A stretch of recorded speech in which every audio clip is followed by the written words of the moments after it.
Hello, Philadelphia. This is RayRay, and we're here again with Philadelphia Music, Dance, and Modern Art Show.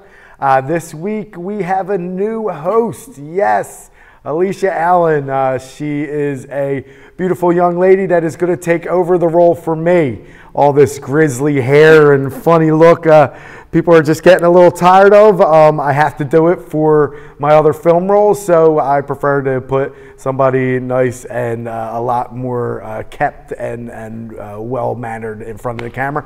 And we'll be introducing Alisha in a moment. Let's take a look at her reel, and we'll return with her and talk a little bit more. We'll be right back.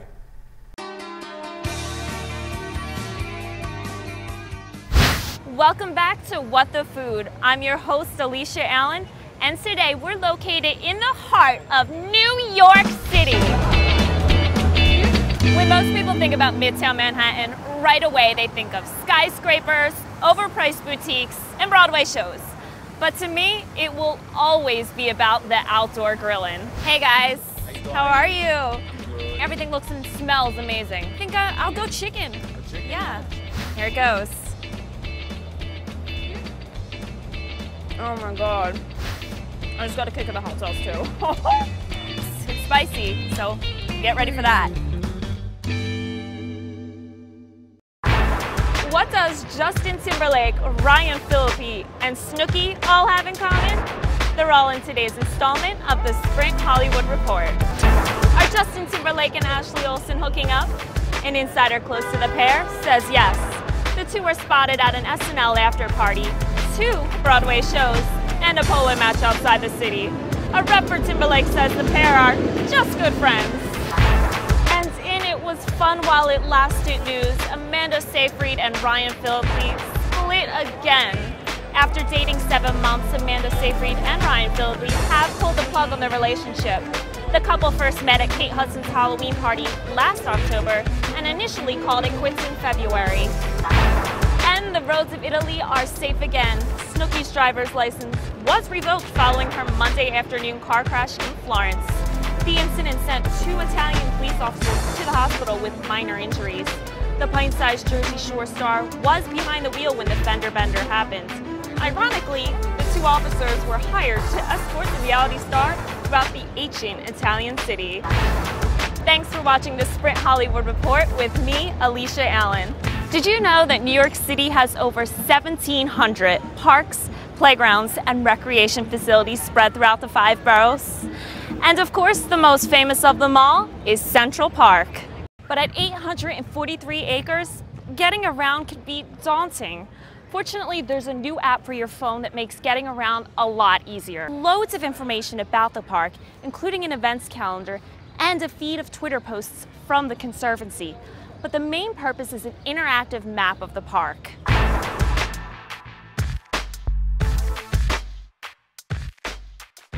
Hey Philadelphia, that was just Alisha Allen. That was a reel from another show you did. That's right. Yeah, we did that out in New York. It was really food-based, entertainment-based. It was a lot of fun. Okay, great. Now, as a host, this is another show is this your second show, your third show? Did you go to school for this? This will be my second show. I actually did not go to school. I studied communications at Westchester, but this is absolutely my passion. Just after my first taste of it, I just knew I wanted to communicate and just have fun and, interact with people, so. Okay, yeah. So it's all about the interaction with people that absolutely you're finding appealing about this? Yeah, I love chatting with people. Okay, so, great. Yeah. And you're not afraid to be in front of the camera. You seem very natural. Yeah, it feels like home, so. Okay, excellent. Ready, yeah. So when you were a little baby girl, was this something that you dreamed about? I mean, did you get into the communications to be in front of the camera, or did you get into it for a different purpose? I did. I always knew that I wanted to be in front of the camera in some way. I was the little girl who grew up dancing in costumes and, was going to be at the Oscars. And finally I realized that I want to be on the red carpet, but I want to be interviewing people or, chatting with people. So it was something ever since I was a little girl I knew I wanted to do. And just my degree in communications just kind of helped brush up my skills, just speaking skills and just, understanding how to interact with others, so. Okay, so instead of an Oscar, we're going to look for an Emmy? Yeah. Why not? Why not? We could do that together. We can bring it there. Yeah, so I'm pretty happy to get behind the camera finally. I've been in front of the camera for a full season and maybe even a season and a half. So the camera's going to miss you. I think the camera will miss me a little bit. I am not going from completely behind the camera. As I said, this look is for a role. I'm doing a comedy show for another show that we're going to be putting on the station, and I am a recovering meth addict. So that's what I guess I'm looking for in this look. I see it. Do you see it? It's a good look. It's a good look for a meth addict. So I figure maybe I'll go to the NA and AA meetings. I could maybe brush up on some of my character skills and pick up some of the things there. So what are your goals with getting in front of the camera for our show? I mean, besides interacting with people, what would you like to accomplish in the first year with Philadelphia Music, Dance, and Modern Arts? Sure. I mean, born and raised Philadelphia, I absolutely love this city, and I think we have some of the best artists, culture, so many great things to offer, and I want to learn more. I want to bring it to people at their homes and just have a blast and just open everyone's eyes to what is out there in this city, because there's so much we're missing, and it'll be nice to bring that to everyone.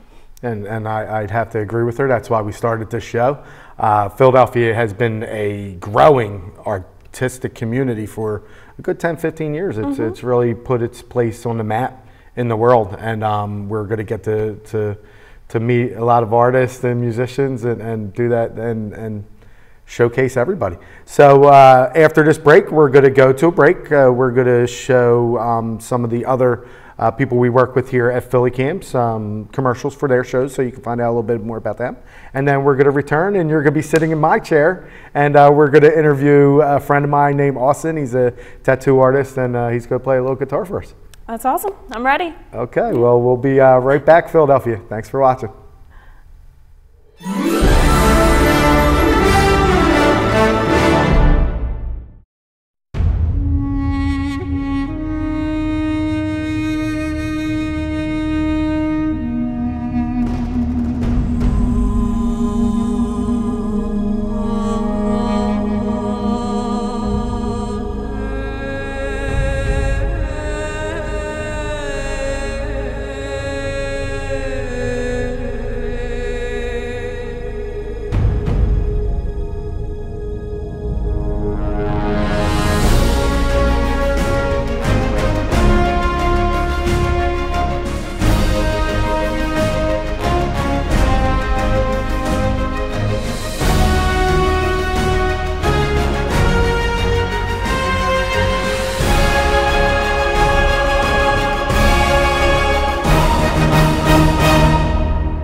Hi there, Philadelphia. Welcome back to the Philadelphia Music, Dance, and Modern Arts Show.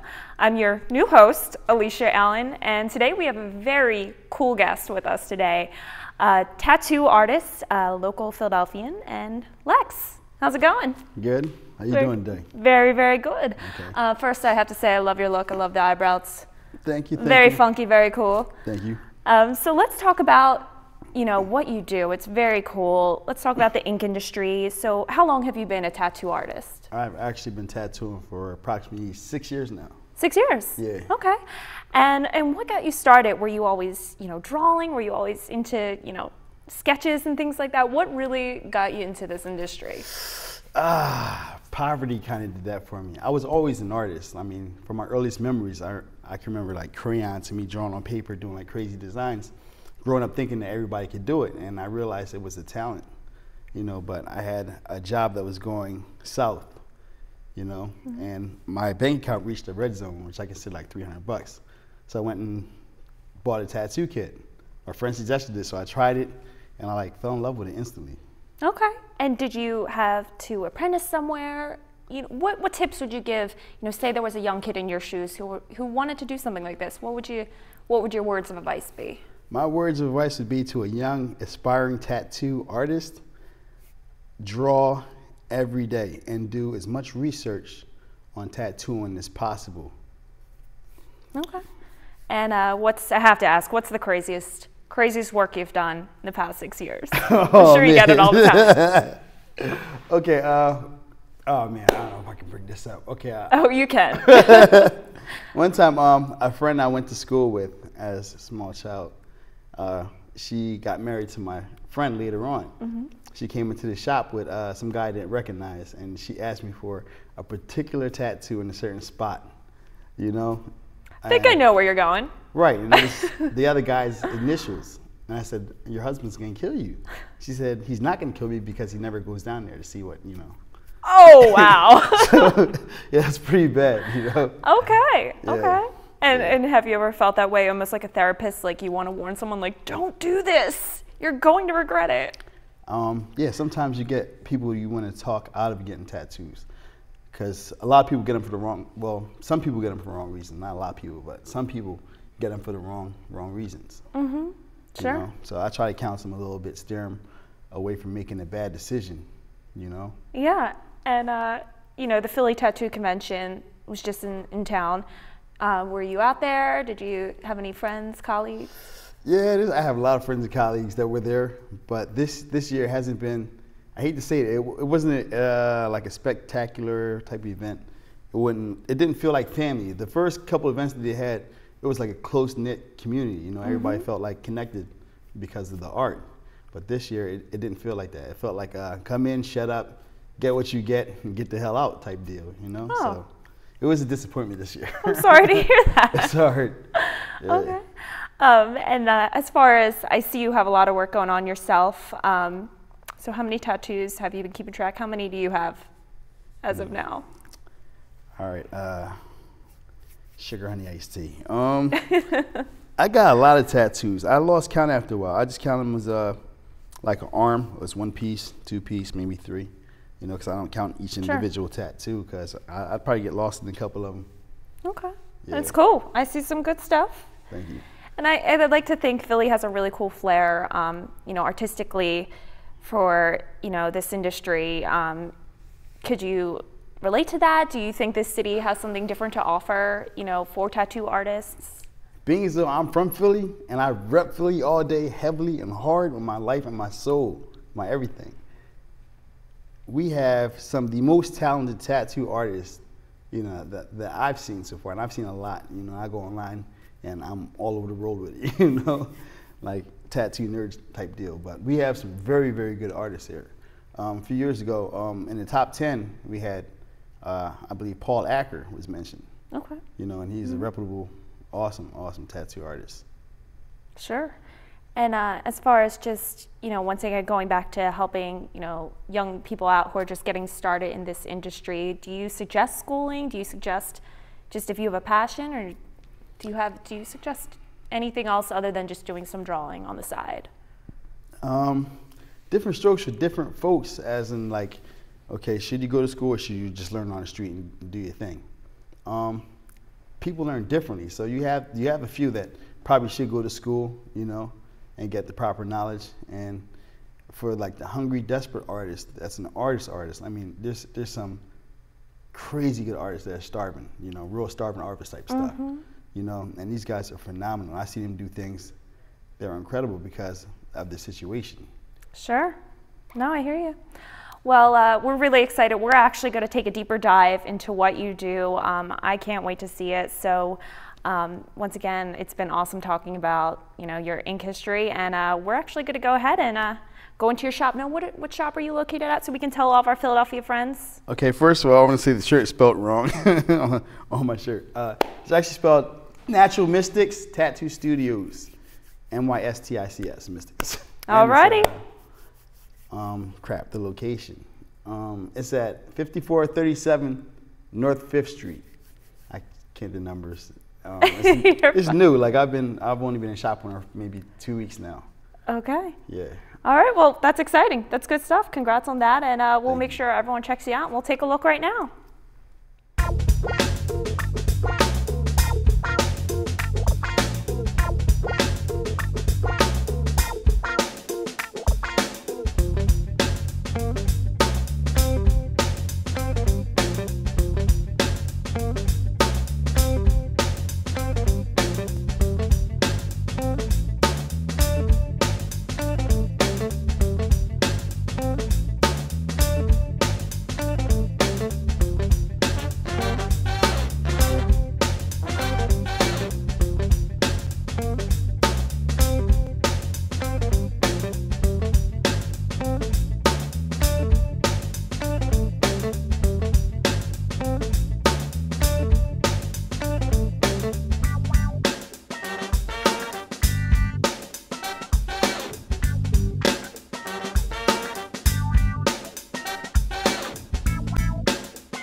Hi there, Philadelphia. We are back with our good friend Lex here. And now we're going to talk about a whole different part of you, a whole different passion. So tell me about your music side. Tell me about what do you play? It doesn't really have a style. I just call it like soul music. So, okay, so Yeah. it's mostly guitar? Yeah. it's How all long have you guitar. been playing? I started in '04. Okay. Yeah. And what got you started? What sparked that passion? It was actually a bet. Like, I don't like bets. My friend bet me that if we both bought guitars, he could learn how to play it before I could. Oh, So that's how I got into playing guitar. okay, so that was your motivation. Yeah, pretty much. Okay, and did you just learn by yourself? Did you do any sort of schooling? Did you have friends help you out? How did you get into it? Like tattooing, that was something special. When I learned how to play guitar, it was just a little box room, a bed, TV, nightstands. That's it. I had the guitar, so it helped me. Like when I was depressed, I just started playing around with it, and stuff started to make sense. Absolutely, it's Yeah. definitely an emotional release for sure. Yeah. And do you ever see crossover in your two industries? Do you ever see inspiration when you're playing music to think about a piece you're gonna tattoo on someone? Do you ever see crossover in those two worlds? Hell yeah. Okay, tell me about it. I mean, I don't know. Tattooing and music to me go hand in hand. Like I cannot tattoo on music. Okay. I get the right kind of music, it opens something and it'll shape and mold my tattoo. So if I hear a certain song, if it's edgy, boom, boom, boom, boom, boom, I'm gonna have like some crazy ripped ass design with a whole bunch of stuff going on versus like something soft and mellow where I want cherry blossoms, trees and flowers and koi fish. Okay. Yeah. So tell me about the most epic, inspirational song that came on that transformed into, a nice tattoo. I think I do my best music to old school hip hop. Like, what's that? Some Biggie? I don't know. I can't curse, right? No. We don't want to do that. Yeah. Man, you put some Biggie on, yeah, and I'm good to go. Some Biggie, some Nas, and that's when I drop my illest designs. Come on, old school. That's very cool. I love it. So what we're going to do is actually we're going to get you all mic'd up, and Philadelphia's going to get to hear some of what you have to offer musically. True. So can you give us a sneak peek? What do you have in store for us today? Okay, imagine a little Jimi Hendrix and Slash put together. Bow. That's me. Very cool. I'm looking forward to it. Okay.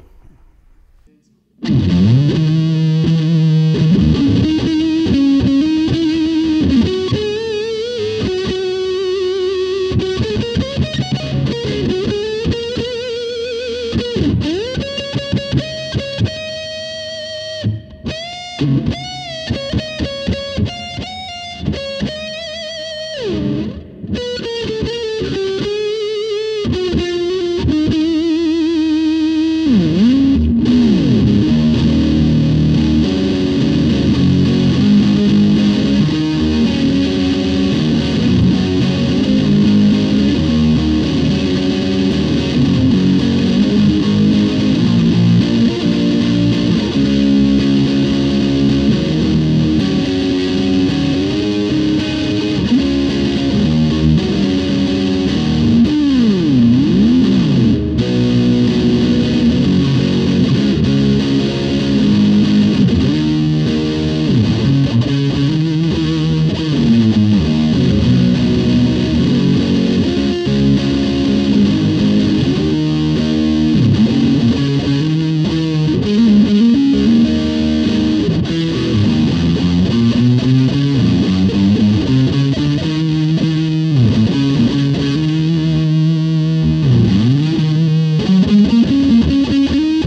All right, Lex, that was very cool. You are very talented, and I want to thank you for being on the show with us tonight.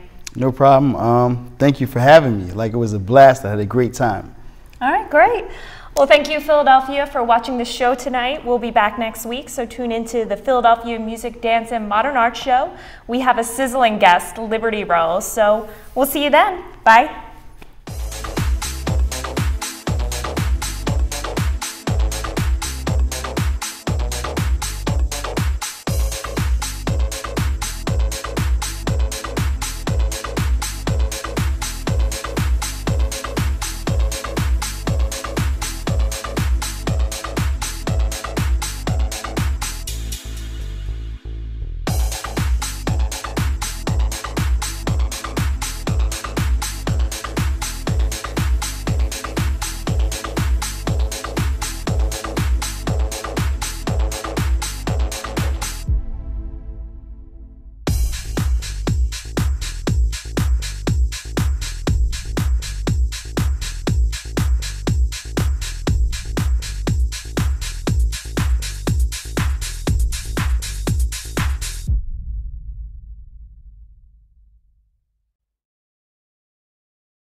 Talk the Talk with your hosts, Charles Gregory and Madam Touch, bringing you the latest news from Philadelphia and around the world. We're talking about everything from fashion to politics to music and technology.